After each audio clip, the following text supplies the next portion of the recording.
이제도 계시고 전에도 계셨고 장차 오실 이와 그의 보좌 앞에 있는 일곱 영, 그렇게 시작을 하고 있습니다. 누구나 애 없이 모든 사람들이 경험하는 시간표가 있어요. 첫 번째는 범우주적인 종말의 때를 반드시 맞이한다는 것에 대해서 성경은 말을 하고 있습니다. 세상이 영원할 것 같지만은 반드시 세상이 끝이 온다. 그래서 그 주님이 바로 내가 알파이고 오메가이다, 이렇게 말씀을 하셨어요. 그리고 두 번째는 이제 그 범우주적인 모든 사람들이 한꺼번에 그 시대에 사는 사람들이 종말을 맞는 시대가 있는가 하면은 개인적인 종말을 다 경험을 합니다. 모든 인생들은 누구 외여할 것 없이 다 한 번은 반드시 뭐가 옵니까? 죽음이라는 것이 찾아와요. 저도 개인적으로 느끼는 감정은 젊었을 때는 잘 몰랐어요. 그냥 죽음에 대한 단어가 좀 막연했다고 할까요? 그런데 60을 넘기는 순간부터 그 죽음이라는 단어가 과거에 느꼈던 그런 감정적인 의미가 아니었어요. 이게 현실이구나. 그것을 스스로가 제 감정적으로 느끼는 거예요. 그리고 머지않아 나도 그렇게 죽음으로 들어가게 되겠구나라는 것을 현실감 있게 제가 받아들인다는 것입니다. 이것은 젊었을 때 막연하게 죽음을 인식했던 것과는 너무 차원이 다른 그런 것이죠. 그런데 그 죽음을 생각하더라도 나에게 위로가 되는 유일한 은혜가 뭐냐면은 오늘 말씀이에요. 우리 그리스도인들은 시공간을 초월한 영원한 하나님의 사랑 안에서 살고 있다는 것이죠. 그걸 영생이라고 그렇게 성경은 말을 하고 있어요. 모든 사람들은 반드시 육체적인 죽음을 맞는 종말의 때를 맞이합니다. 하지만 그 죽음이 우리 그리스도인들에게는 새로운 세계로 들어가는, 하늘문으로 들어가는 약속이 있음을 우리가 알게 되는 것이죠. 그래서 여러분, 이 믿음이라고 하는 것은 너무나도 중요합니다. 우리의 삶에 이 세상의 현실만 있다고 한다면은 암담하지 않습니까? 그리고 죽으면 끝난다고 생각하면 너무 또 암담한 일이지 않습니까? 그런데 우리에게 소망이 있다고 하는 것은 우리는 하나님의 시간표 안에서 새로운 약속으로 들어간다는 것이죠. 그 소망이 우리에게 있다는 것을 말씀하는 거예요. 요한계시록은 크게 세 가지를 말씀하고 있어요. 종말의 때가 반드시 오고, 이것은 범우주적인 종말과 우리 각각 개인의 종말이 온다는 것이고, 또 범우주적인 종말이 속히 올 것이다라는 것을 말씀하고 있는데, 그때 그 범우주적인 종말과 함께 반드시 예수 그리스도가 재림하시고 믿는 자들이 그 안에서 구원을 얻는 은혜를 경험한다, 그런 말씀을 하고 있는 거예요. 그리고 이제 두 번째는 이제 여기에 보면은 예수 그리스도의 보좌 앞에 있는 일곱 영과 충성된 증이신 예수 그리스도라고 하고 있습니다. 일곱 영, 예수님 앞에는 뭐가 있어요? 보좌 앞에는 일곱 영이 있다, 이런 얘기죠. 스가랴서 4장 10절 말씀 보면은 일곱 영에 대해서 이렇게 말을 하고 있습니다. 이 일곱은 온 세상에 두루 다니는 여호와의 눈이니라 하니라. 그래서 여호와의 눈이래요. 좀 어려운 말씀인데, 온 세상을 두루 감찰하시고 통치하시는 성령의 사역을 말씀하고 있습니다. 일곱이라는 수는 완전한 수예요. 완전한 수. 완전하게 하나님의 능력 안에 이 세상은 하나님께서 보고 계시고 잘 알고 있다. 이런 의미라고 할 수 있어요. 성전의 구도를 생각해 보면은 성전 뜰이 있고 성소가 있고 지성소가 있지요. 그 성소, 그 언약궤는 지성소에 있는 것이고 거기에는 십계명이 있습니다. 그리고 성소에는 7 금초대가 있어요. 7 금초대만 있는 게 아니고 떡상이 있고 분향단이 있습니다. 여기에 7 금초대가 상징을 하고 있는 것이 뭐냐면은 교회를 말씀하고 있어요. 요한계시록은 아시아에 있는 7 교회, 7 교회만 말하는 게 아니고 그리스도의 능력 안에 있는 전체적인 교회를 포함하여서 7 교회 이렇게 말을 하는 것입니다. 에베소 2장 1절에 보면은 오른손에 있는 7뼈를 붙잡고 7 금초대 사이를 거니시는 이가 있다. 그리고 에베소 1장 11, 13절에도 7 금초대를 보았는데 촛대 사이에 인자 같은 이가 발에 끌리는 옷을 입고 가슴에 금띠를 띠고 라고 하고 있어요. 금초대 사이를 거니시는 분이 누구이십니까? 예수 그리스도, 인자 같은 이 이렇게 표현을 하죠. 그 예수님의 눈과 귀와 모든 신경은 교회를 향하여 있습니다. 항상 주님의 우리 그리스도께서는 주의 몸된 교회를 향하여서 그 온 마음을 내보내시면서 단 한시도 그분의 눈과 귀를 닫아두지 않는다는 것입니다. 여러분, 교회라고 하는 게 2가지 유형의 교회가 있다고 신학자들은 그렇게 구분을 하고 있습니다. 가시적인 교회, 다시 말한다면 우리가 현재 눈으로 경험하고 있는 교회, 지금 우리는 생명의 강 교회라고 하는 교회, 눈에 보이는 교회를 현재 여러분이 등록하여서 여기에 예배하고 신앙생활을 하고 있잖아요.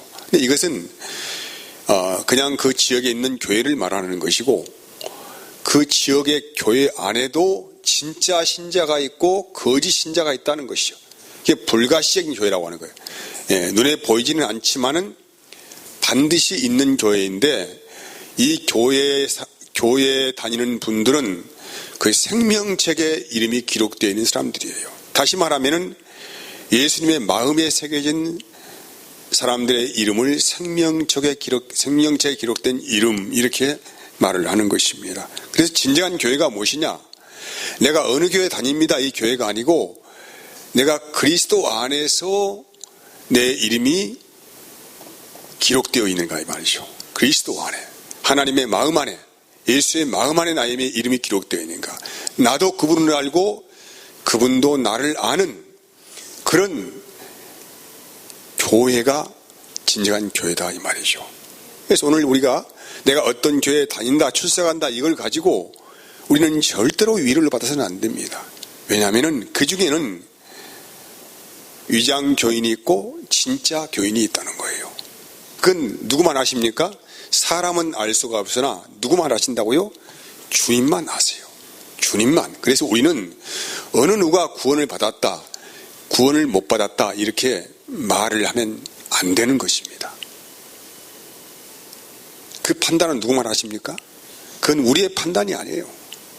그 판단은 주님께서 하시는 판단이에요. 우리가 보기에 조금 덜 떨어진 것 같고 조금 그런 것 같고, 저분이 예수 믿는 그 구원받은 신자인가에 대해서 의심을 할 필요가 없다는 것이죠. 그 모든 일들은 누가 결정하신 일들입니까? 우리 주님께서 결정하시는 일이에요.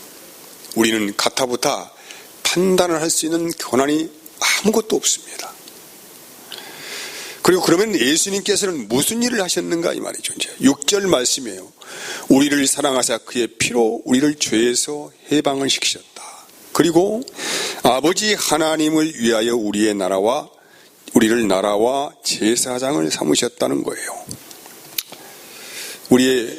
저와 여러분들을 누구를 위하여서? 나를 위하여서? 누구를 위해서 합니까? 아버지 하나님을 위하여서요. 아버지 하나님을 위해서 우리를 어떻게 했다고요? 나라와 제사장으로 삼으셨어요. 그러니까 우리의 그 신앙생활의 중심이 되는 축은 내가 아니죠. 누구 중심이에요? 하나님 중심이죠. 하나님이신 그분 예수 그리스도를 말씀하고 있습니다. 그래서 그분께서는 대제사장으로 이 땅에 오신 분이세요. 그래서 히브리서 9장 11절 말씀 보면은 그리스도께서는 장래 좋은 일의 대제사장으로 오사 손으로 짓지 아니한 것 곧 창조에 속하지 아니한 더 크고 온전한 장막으로 말미암아 그래서 그리스도께서는 죄인들을 위하여 친히 자기 몸으로 제물을 삼으시는 온전한 제사를 드리신 대제사장으로 오셨다 이 말이죠. 대제사장으로. 구약의 성막을 생각해 보면은 1년에 한 번씩 이스라엘의 전 민족의 죄를 홀로 지고 지성소로 들어가는 사람이 누구입니까? 대제사장이에요. 바로 그 예수님의 그림자를 말씀하고 있는데 이제 온 세상의 사람들의 죄를 대신 짊어지시고 하나님의 지성소 그 십자가에 오르셔서 자기의 몸으로 산 제사를 드리시고 모든 것을 끝내버렸습니다. 그래서 우리를 나라와 제사장으로 삼았다고 하는 것은 이제는 우리는 제사장으로 오셔서 자기의 피를 들이신 그 예수의 피가 우리의 모든 심령에 흐르고 있다는 것이죠. 이것을 우리 안에 생수의 강이 흘러간다 이 말이요. 예수의 피가 흐르는 것은 성령의 놀라운 은혜가 우리의 심장박동을 하게 하고 온몸에 피를 쇠라해서 진정한 예수의 생명으로 살게 한다는 의미를 함축하고 있어요. 그리고 이 제사장이 입는 옷은 일반 옷이 아니고 반드시 예수 그리스도의 피 묻은 세마포 옷이에요. 구약의 제사장에 입는 옷을 생각하지 마십시오. 우리에게는 새 옷을 입혀주셨는데 깨끗한 세마포 옷이에요. 이게 누구라고요? 제사장들이 입는 옷인데 이 옷을 입고 이 제사장들은 세상에 누구를 증거합니까? 예수 그리스도의 피를 증거하는 것이죠. 그래서 우리를 그 나라의 제사장 삼으신 이유가 거기에 있고 이렇게 삶을 통하여서 우리가 하나님을 위하여 살아가는 놀라운 은혜를 경험하게 된다. 이런 말씀으로 귀결되고 있어요. 여러분 우리가 나를 위하여 살아가면 뭐 어떻게 됩니까? 우상숭배가 되죠. 왜 그렇습니까? 우리는 근본적으로 선한 것이 무엇인지를 잘 모르는 사람들이에요. 왜 그렇게 되었습니까? 하나님께서 우리 인간을 처음 만드실 때에 어떤 모습으로 창조를 하셨습니까? 창세기 1장 20절 보면 하나님이 자기 형상 곧 하나님의 형상대로 사람을 창조하시되 남자와 여자를 창조하셨다고 말씀하고 있습니다. 우리 인간은 겉사람이 있고 속사람이 있는데 물론 하나님께서 우리의 겉사람도 창조하셨지만은 우리의 속사람을 어떻게 창조하셨다고요? 하나님의 형상을 불어넣으셨다 이렇게 말씀해요. 이 말은 하나님이 품고 사신 마음으로 살도록 하셨다 이렇게 해석을 할 수가 있습니다. 그런데 이 하나님이 품고 사셨던 마음을 사탄에게 뺏겨버리고 이제 인생들은 사탄의 영을 받아서 사탄의 형상을 나타내고 사탄의 형상으로 살아가는 그런 존재로 떨어져 버렸습니다. 그래서 그 흔적이 무엇이냐면은 날마다 우리는 육체의 생각만 하는 거예요. 골로새 3장 5절에 이렇게 말하고 있습니다. 땅에 있는 지체를 죽이라. 곧 음란과 부정과 사욕과 악한 정욕과 탐심이니 탐심은 우상 숭배니라. 이것들로 말미암아 하나님의 진노가 임하느니라. 라는 것입니다. 우리가 하나님을 위하여 산다고 하는 것은 하나님께서 본래적으로 우리를 지으신 그 하나님의 형상을 입고 살아가는 존재로 하나님께서 우리를 만들으시겠다 이 말이에요. 그 형상으로.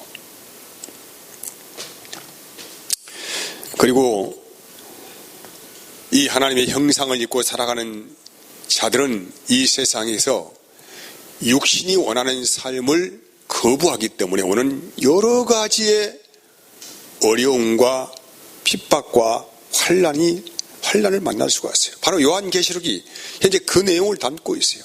당시에 그 시대 그리스도인들이 얼마나 그리스도의 옷을 입고 살아가면서 그리스도인이라는 그 한 가지 이유 때문에 얼마나 많은 어려움을 경험하고 살았습니까? 여러분, 지금 이 시대에 우리는 그리스도인들은 직업에 대한 경건함이 있어야 합니다. 아무거나 하지 마세요. 내가 어떤 일을 할 때에 이 일이 주님이 기뻐하시는 직업이 되겠는가? 싫어하시는 직업이 되겠는가? 이거 굉장히 분별하게 살아가야 합니다. 어떤 행동을 할 때도 마찬가지죠. 모든 일은 그렇게 결정하는 거예요. 근데 우리는 근본적으로 그렇게 삶을 그렇게 살아가는 걸 거부합니다. 나의 뜻이 자유롭게 펼쳐지는 세상을 날마다 생각하고 있고 꿈꾸고 있기 때문에 그래서 우리는 항상 나를 제사장 삼으신 그 나라를 삼으신 주님을 생각하라 이 말이죠. 그리고 이렇게 살아가는 사람들의 모습, 삶 가운데 절박하게 기다리고 소망하는 것이 있습니다. 뭐겠습니까? 주님의 재림이에요.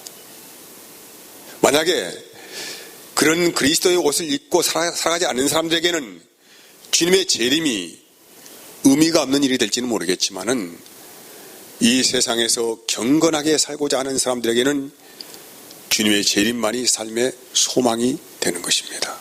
그래서 이 본문은 그렇게 말씀을 하고 있습니다. 7절에 어떻게 합니까? 그가 구름을 타고 오시리라. 각 사람의 눈이 그를 보겠고 그를 찌른 자들도 볼 것이요 땅에 있는 모든 족속이 그로 말미암아 애곡하리니. 예수님께서 뭘 타고 오신다고요? 구름을 타고 오신대요. 예수님 손오공입니까? 네. 이 말씀을 좀 잘 이해를 못 하시는 분이 계신 것 같아요. 요한계시록은 조금 우리가 쉽게 이해하기 어려운 단어들이 아주 자주 등장을 하고 있어요. 그래서 요한계시록을 쉽게 읽어내려가지 못하는 이유가 이해하기 어렵고 납득하기 어려운 단어들이 줄비하게 날려 있기 때문에 그러는 거예요. 그래서 이 본문의 말씀도 예수님께서 구름 타고 오시겠다 이렇게 말씀하시는데 그 구름이 무엇을 의미하고 있는 것입니까? 정말로 구름 타고 올까요? 그렇지 않습니다. 사도행전 1장 9절에 11절 보면 또 이런 말씀이 있어요. 이 말씀을 마치시고 그들이 보는데 올려져 가시니 구름이 그를 가리어 보이지 않게 하더라. 올라가실 때 제자들이 자세히 하늘을 쳐다보고 있는데 흰 옷 입은 두 사람이 그들 곁에 서서 이르되 갈릴리 사람들아 어찌하여 서서 하늘을 쳐다보느냐. 너희 가운데에서 하늘로 올려지신 이 예수는 하늘로 올라가심을 본 그대로 오시리라. 이런 말씀. 구름, 여기도 구름이 등장합니다.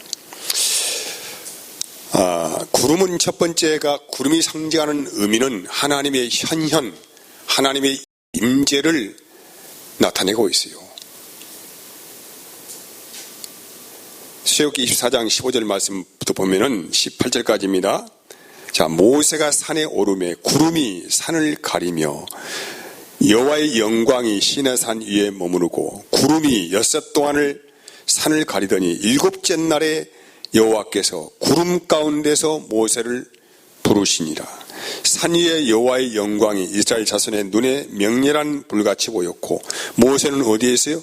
구름 속으로 들어가서 산 위에 올랐으며 모세가 40일 40야를 산에 있느니라. 하나님이 등장할 때마다 뭐가 있어요? 구름이 구름이 등장을 합니다. 출애굽기 40장 34절 38절입니다.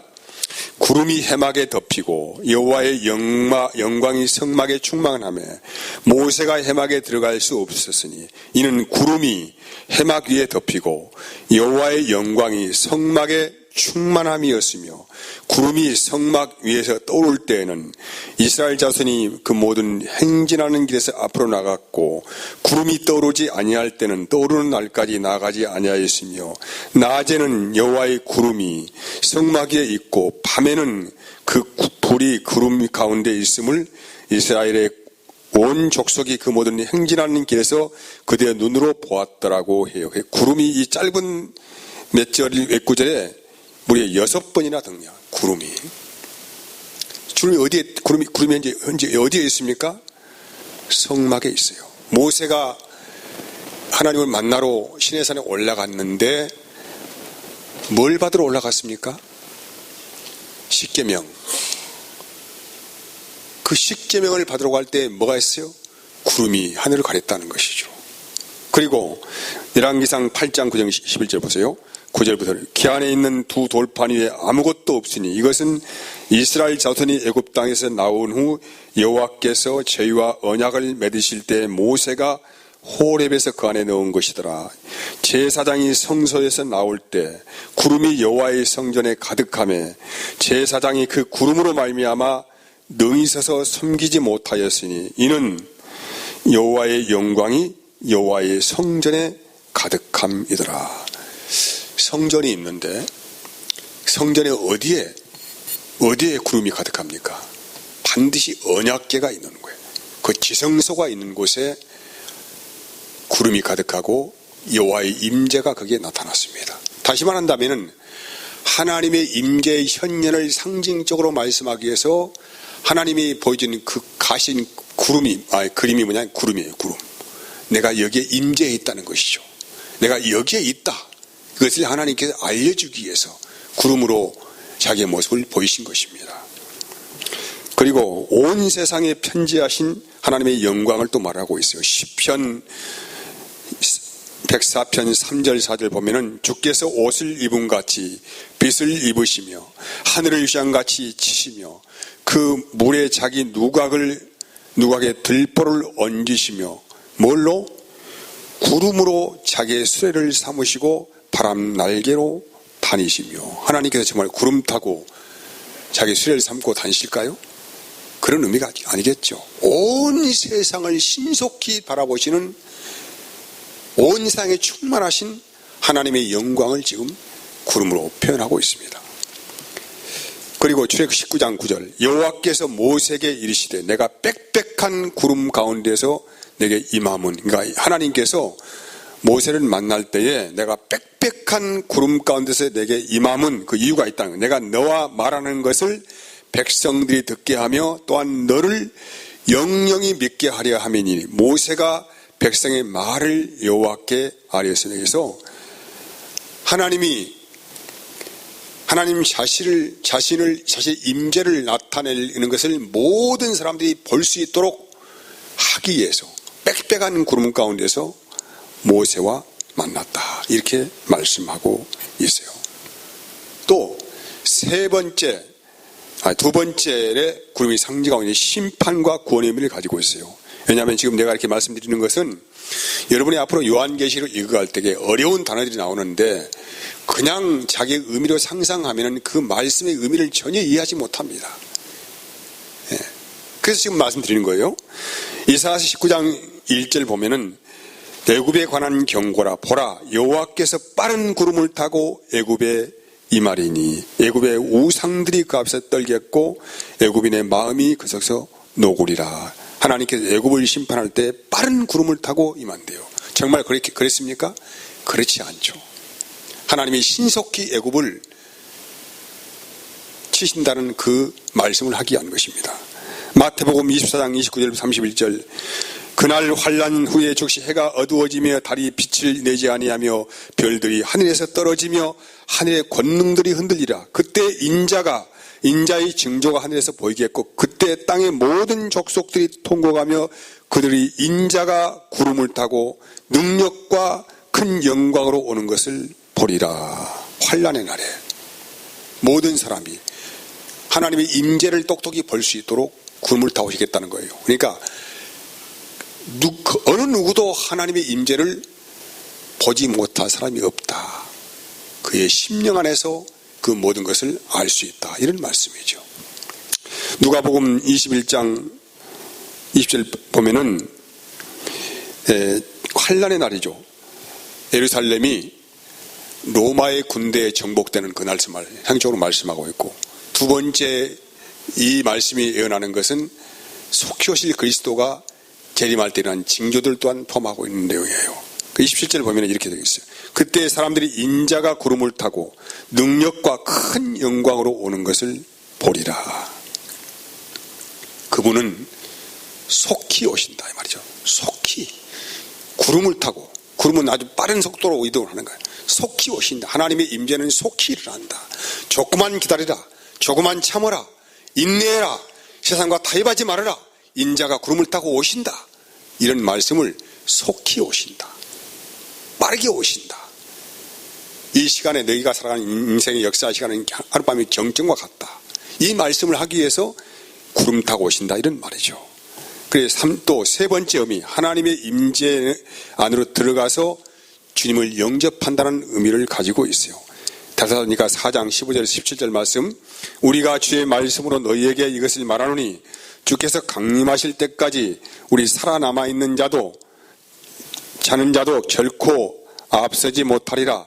주께서 호령과 천사장의 소리와 하나님의 나팔 소리로 친히 하늘로부터 강림하시리니 그리스도 안에서 죽은 자들이 먼저 일어나고 그 후에 우리 살아남은 자들도 그들과 함께 구름 속으로 끌어올려 공중에서 주를 영접하게 하시리니 그리하여 우리가 항상 주와 함께 있으리라. 구름 속으로 끌어올려 드려서 우리가 공중에서 주님을 영접한다는 거예요.